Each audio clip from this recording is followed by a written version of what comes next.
வாங்க இன்றைக்கி நம்ம பால் பன் எப்படி சட்டுன்னு செய்கிறதுன்னு பார்ப்போம். முதல்ல ஒரு மிக்சியில் 1 கப் சுகர், 3 ஏலக்காய் எடுத்து நல்லா பவுடராக இது மாதிரி அரைச்சிக்கலாம். அப்புறம் இன்னொரு சட்டியில் 1 கப் மைதா, 3/4 கப் அளவு தயிர், பவுடர் சுகர், பேக்கிங் சோடா, உப்பு அண்ட் பேக்கிங் பவுடர் எல்லாத்தையும் போட்டு இது போல் நல்லா மிக்ஸ் பண்ணிக்கலாம்.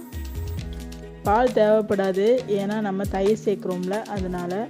ஆனால் இன்றைக்கி நான் நிறைய செய்கிறதுனால ஒரு 1/2 கப் பால் மட்டும் எக்ஸ்ட்ரா எடுத்துருக்கிறேன். அதை கொஞ்சம் கொஞ்சமாக இது போல் ஊற்றி மிக்ஸ் பண்ணிக்கலாம்.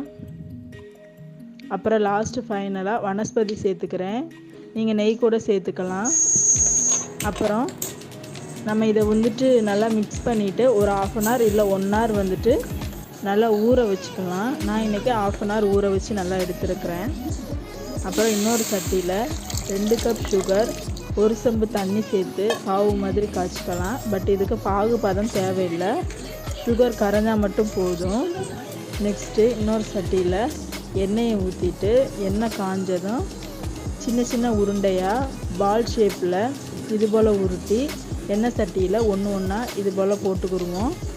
அது நல்லா பொரிஞ்சதும் நம்ம செஞ்சு வச்சுருக்கோம்ல சுகர் சிரப், அதில் ஒன்று ஒன்றா போட்டு நல்லா ஒரு 5 நிமிஷத்துக்கு பிரட்டி விட்டுட்டு இன்னொரு கிண்ணத்தில் எடுத்து நம்ம சர்வ் பண்ணிக்கலாம்.